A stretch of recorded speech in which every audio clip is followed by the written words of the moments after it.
Hello. കഴിഞ്ഞ കുറച്ച് ദിവസങ്ങളായിട്ട് കാണുന്ന കുറച്ച് വീഡിയോസ് അല്ലെങ്കിൽ റീൽസ് ഒക്കെ കണ്ടതിൻ്റെ ഒരു അടിസ്ഥാനത്തിലാണ് ഞാൻ ഇന്ന് ഇങ്ങനൊരു വീഡിയോ ഇടുന്നത്. വീഡിയോ വേറൊന്നുമല്ല, നമ്മുടെ നേഴ്സുമാർക്ക് സാലറി കൂട്ടി ആ ഒരു ന്യൂസ് ഉണ്ടല്ലോ. അതായത് 28,000 മുതൽ തുടക്ക ശമ്പളം 40,000, അതായത് 800 കിടക്കകൾ വരെയുള്ള ഹോസ്പിറ്റലിൽ 40,000 രൂപ വരെ സാലറി ഇൻക്രീസ് ചെയ്തൊരു ന്യൂസ്. നല്ല കാര്യം, ഇൻക്രീസ് ചെയ്യണം. അത് ഹെൽത്ത് കെയറിൽ നിൽക്കുന്ന ആൾക്കാരുടെ സാലറി ഇൻക്രീസ് ചെയ്യണം, അവരത് അർഹിക്കുന്നുണ്ട്. എന്നാൽ ഹെൽത്ത് കെയറിൽ ഡോക്ടർമാരും നഴ്സുമാരും മാത്രമല്ല എന്നൊരു വാസ്തവമുണ്ട്. അതുകൂടി എല്ലാവരും മനസ്സിലാക്കുന്നത് നന്നായിരിക്കും. ഡോക്ടർമാർക്ക് എന്തൊരു ട്രീറ്റ്മെൻറ്റ് സ്റ്റാർട്ട് ചെയ്യണമെങ്കിലും അതിന് തൊട്ട് മുൻപായിട്ട് ലാബ് ടെക്നീഷ്യൻസ് അവർ അത് എന്താണെന്നുള്ളത് ചെക്ക് ചെയ്ത് അതിൻ്റെ റിപ്പോർട്ട് കിട്ടണം. അതേപോലെ ഒരു റേഡിയോളജി പഠിച്ച ഒരാൾ, ഒരു ടെക്നീഷ്യനുള്ളവർ, അവർ എക്സ്റേ എടുത്ത് തന്നാലേ എല്ലിന് ഒടിവാണോ ചതവാണോ എന്നുള്ള കാര്യങ്ങൾ അറിയാൻ പറ്റും. ഇതിൻ്റെയൊക്കെ അടിസ്ഥാനത്തിലാണ് ഓരോ ഡോക്ടേഴ്സും ട്രീറ്റ് ചെയ്യുന്നത്. അപ്പം ഈ നഴ്സിനും ഡോക്ടറിനും ഒപ്പം നിൽക്കുന്ന ആൾക്കാരാണ് പാരാമെഡിക്കൽ സ്റ്റാഫ് എന്ന് പറയുന്നത്. എനിക്ക് ഈ പറയുന്ന പാരാമെഡിക്കലെ എല്ലാവരുടെയും കുറിച്ച് സംസാരിക്കാൻ അറിയത്തില്ല. ഞാനൊരു ഡയാലിസിസ് ടെക്നീഷ്യനാണ്. അപ്പോൾ എനിക്ക് ആ ഒരു മേഖലയിൽ മാത്രമേ കൂടുതലായിട്ട് അറിയുള്ളൂ. അപ്പോൾ എൻ്റെ അറിവിലുള്ള കുറച്ച് കാര്യങ്ങൾ ഞാൻ പറയാം. ഈ ഡയാലിസിസ് ടെക്നീഷ്യൻസ് എന്ന് പറയുന്നത് ഒരു പേഷ്യൻറ്റിൻ്റെ ജീവൻ കയ്യിൽ പിടിച്ച് നിൽക്കുന്ന ആൾക്കാർ തന്നെയാണ്. അങ്ങനെ തന്നെ പറയാം. നേഴ്സുമാരെങ്ങനെയാണോ അവർക്കൊപ്പം, അല്ലെങ്കിൽ ഈ ഒരു ഡയാലിസിസ് എന്നുള്ള ആ ഒരു യൂണിറ്റിൽ അവരെക്കാൾ ഒരു പടി മുകളിൽ നിൽക്കുന്ന ആൾക്കാരാണ് ഞങ്ങൾ ഡയാലിസിസ് ടെക്നീഷ്യന്മാരെന്ന് പറയുന്നത്. ഞങ്ങൾക്ക് കിട്ടേണ്ട സാലറി ശരിക്കും കിട്ടുന്നില്ല എന്ന് പറയാം. ഞങ്ങൾ കൊടുക്കുന്ന എത്രത്തോളം ഞങ്ങൾ എഫേർട്ട് ഇടുന്നോ അതിൻ്റെ പകുതി പോലും ഞങ്ങൾക്ക് കിട്ടുന്നില്ല. പ്രൈവറ്റുകാരെ മാത്രം ഞാൻ ഒരിക്കലും അടച്ചാക്ഷേപിച്ച് പറയില്ല. കാര്യം കുറച്ച് നാൾ ഞാൻ പ്രൈവറ്റിൽ വർക്ക് ചെയ്തിട്ടുണ്ട്. വർക്ക് ചെയ്ത സമയത്ത് അത്യാവശ്യം ഞാൻ ഗവൺമെൻറ്റിൽ കുറച്ച് നാൾ നിന്നതിനേക്കാൾ കുറച്ചും കൂടെ കൂടുതൽ സാലറി എനിക്ക് അവിടെ കിട്ടിയിട്ടുണ്ട്. അതുകൊണ്ട് പ്രൈവറ്റുകാരെ മാത്രം ഞാൻ അടച്ചു പറയുന്നില്ല. എന്നാൽ പ്രൈവറ്റിലും കുറവ് തന്നെയാണ്. അവിടെ ഇപ്പം ഈ മാറ്റം വന്നപ്പോൾ എന്തെങ്കിലും മാറ്റം, അവർക്ക് എന്തെങ്കിലും മാറ്റം വന്നോ എന്ന് എനിക്കറിയില്ല. എന്നാൽ ഗവൺമെൻറ്റിൽ ഒരു ഗവൺമെൻറ് സ്റ്റാഫായിട്ട് കയറിയവർക്ക് പോലും 35,000 ആണ് അവരുടെ സ്റ്റാർട്ടിങ് സാലറി എന്ന് പറയുന്നത്. ഗവൺമെൻറ്റിൽ കയറിയവർക്ക് പ്രൈവറ്റിൽ 40,000 രൂപ വരെ ആക്കിയ സ്ഥാനത്ത് ഗവൺമെൻറ്റിൽ 35,000 സ്റ്റാർട്ടിങ് സാലറി. അപ്പോഴും ഗവൺമെൻറ്റിൽ ഈ പറയുന്ന പോലുള്ള സ്റ്റാഫുകളുടെ എണ്ണം വിരലിൽ എണ്ണാൻ കണക്കിനുള്ള ആൾക്കാരേ ഉള്ളൂ. ഒരുവിധപ്പെട്ട എല്ലാ താലൂക്ക് ഹോസ്പിറ്റലുകളിലും ഈ പറയുന്ന ഡയാലിസിസ് ഉണ്ട്.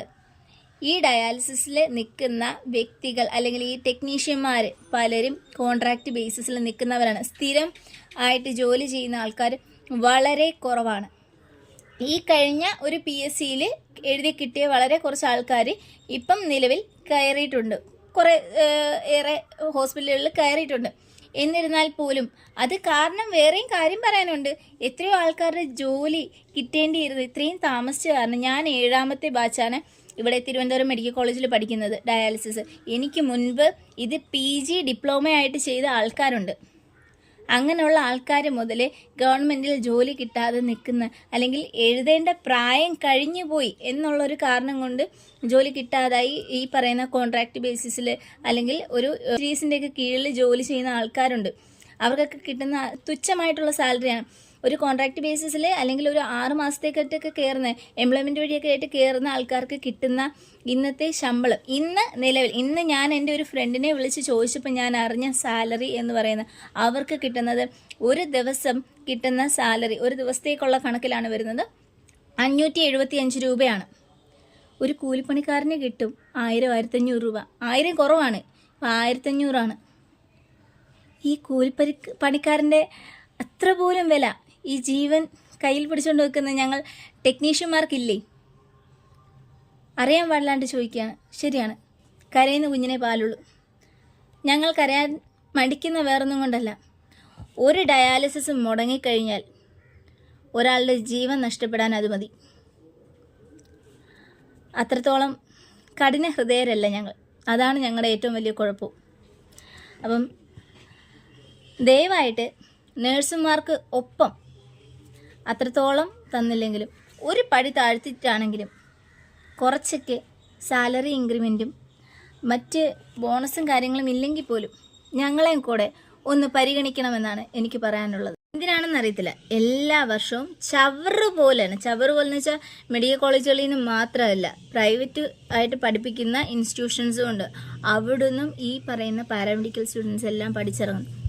ഈ പഠിച്ചിറങ്ങുന്ന എല്ലാവർക്കും ജോലി കിട്ടുന്നുണ്ടോ? വളരെ തുച്ഛമായിട്ടുള്ള ശമ്പളത്തിന് അവർ എക്സ്പീരിയൻസ്, എവിടെന്നെങ്കിലും കഷ്ടകാലത്തിനൊന്ന് എക്സ്പീരിയൻസ്, പഠിച്ചു ഇറങ്ങിപ്പോയി ഒന്ന് എക്സ്പീരിയൻസ് കിട്ടിയിരുന്നെങ്കിൽ എവിടെയെങ്കിലും പോയി രക്ഷപ്പെടാമായിരുന്നല്ലോ എന്നും പറഞ്ഞുകൊണ്ട് എക്സ്പീരിയൻസിന് വേണ്ടി കഷ്ടപ്പെടുന്ന ആൾക്കാരുണ്ട്. ഇപ്പോൾ ഈ കഴിഞ്ഞ PSC എക്സാമിൻ്റെ കാര്യം പറഞ്ഞു.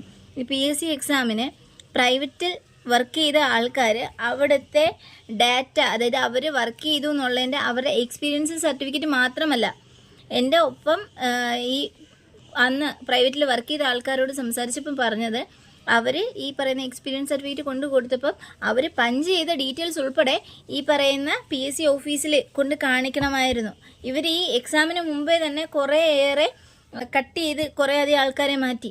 അതിനുശേഷമാണ് ഒരു എക്സാം നടത്തിയത്. അപ്പോൾ ഈ എക്സാമിന് മുമ്പേ നടത്തിയ കട്ടിങ് പ്രോസസ്സിൽ, അല്ലെങ്കിൽ അതിനെന്താണ് ഈ ഫിൽട്രേഷൻ പ്രോസസ്സിൽ അവർ ഈ പറയുന്ന ഡീറ്റെയിൽസ് ഒക്കെ എടുത്ത്, അപ്പോൾ പിന്നെ എന്തിനാണ് നിങ്ങൾ ഇങ്ങനെ ആൾക്കാരെ പഠിപ്പിച്ചിറക്കുന്നത്? ഒന്നെങ്കിൽ ഈ പറയുന്ന ഗവൺമെൻറ് ഹോസ്പിറ്റലിൽ അവർക്ക് 2 വർഷം നിന്ന് എക്സ്പീരിയൻസ്, അല്ലെങ്കിൽ ഒരു എക്സ്പീരിയൻസ് സർട്ടിഫിക്കറ്റ് എവിടെയെങ്കിലും പോകാൻ കണക്കിനുള്ളൊരു സാഹചര്യം ഒരുക്കണം. ഇത് ഞാൻ ഡിപ്ലോമ ആയിട്ടാണ് പഠിച്ചത്. ഇപ്പം BSc ഡയാലിസിസ് സ്റ്റാർട്ട് ചെയ്തിട്ടുണ്ട്. അവിടുത്തെ ആ ഒരു ഇതിൻ്റെ ഡീറ്റെയിൽസ് എനിക്ക് കറക്റ്റായിട്ട് അറിയത്തില്ല. ഞാൻ പഠിച്ചത് 1 വർഷം കോഴ്സ്, 1 വർഷം ട്രെയിനിങ്, ഈ രീതിയിൽ 2 വർഷത്തെ കോഴ്സായിട്ടാണ് ഞാൻ പഠിച്ചത്. ഈ 2 വർഷത്തെ പഠിച്ചിറങ്ങിയതിന് ശേഷം ഞാൻ അവിടെ തന്നെ ട്രെയിനിയായിട്ട് വർക്ക് ചെയ്തു. ട്രെയിനിയായിട്ട് വർക്ക് ചെയ്ത സമയത്ത് സാലറി ഒന്നും ഉണ്ടായിരുന്നില്ല. എനിക്കൊരു 3000 രൂപ സാലറി തരാമെന്ന് പറഞ്ഞതിൻ്റെ ആ ഒരു മാസം, ഒരു 2 ദിവസം കൂടെ കഴിഞ്ഞപ്പോഴത്തേനാണ് എനിക്ക് ഈ പറയുന്ന പ്രൈവറ്റ് ഹോസ്പിറ്റലിൽ ജോലി കിട്ടുന്നത്. സാലറി അന്ന് 20 ഉണ്ടായിരുന്നു, 3000-ക്കാളും വലുതാണ് 20,000. അതുകൊണ്ട് തന്നെയാണ് ഞാനന്ന് ജോലിക്ക് വേണ്ടി പോയത്. അപ്പം ഇത്തരത്തിൽ ഇഷ്ടംപോലെ ആൾക്കാരാണ് പഠിച്ചിറങ്ങുന്നത്. നേഴ്സുമാർ പഠിച്ചിറങ്ങുന്നത് പോലെ തന്നെ അത്രത്തോളം തന്നെ ആളുകൾ പ്രൈവറ്റിലും ഗവൺമെൻറ്റിലുമായിട്ട് എല്ലാ ഒരുവിധപ്പെട്ട ഹോസ്പിറ്റലിൽ നിന്നും പഠിച്ചിറങ്ങുന്നുണ്ട്. പ്രൈവറ്റിലും ഈ പറയുന്ന മെഡിക്കൽ കോളേജുകളിൽ നിന്നൊക്കെ ആയിട്ട് എല്ലാവരും ഇതിലൊക്കെ അർഹരാണ്. ഈ പറയുന്ന സാലറി ആണെങ്കിലും ഇൻക്രിമെൻ്റ് ആണെങ്കിലും, ഈ പറയുന്ന ബോണസോ ഇൻക്രിമെൻസോ അല്ലെങ്കിൽ യാതൊരുവിധ സാലറി അല്ലാതെ യാതൊരുവിധ ബെനിഫിറ്റ്സും ഈ കോൺട്രാക്റ്റ് ബേസിസിൽ ഗവൺമെൻറ്റിൽ വർക്ക് ചെയ്യുന്ന ആൾക്കാർക്കില്ല. നമ്മുടെ എംപ്ലോയ്മെൻറ്റിൻ്റെ കീഴിൽ കയറുന്ന ആൾക്കാർക്ക് അവർക്ക് കിട്ടേണ്ട കുറച്ചധികം ആനുകൂല്യങ്ങളുണ്ട്. ഈ ആനുകൂല്യങ്ങളൊന്നുമില്ല.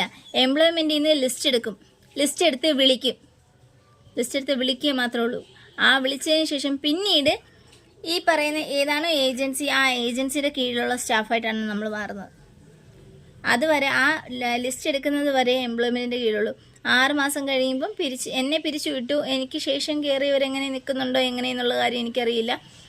അവിടെ കോൺട്രാക്റ്റ് പുതുക്കി നിൽക്കുന്ന ആൾക്കാരുമുണ്ട്, അല്ലാതുള്ള ആൾക്കാരുമുണ്ട്.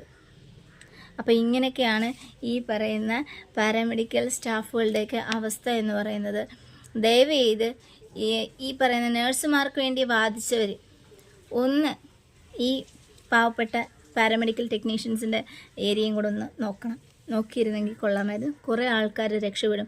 കാര്യം പല വീടിൻ്റെയും അത്താണിയായിട്ട് നിൽക്കുന്നത് ഈ പറയുന്ന ടെക്നീഷ്യന്മാർ തന്നെയാണ്.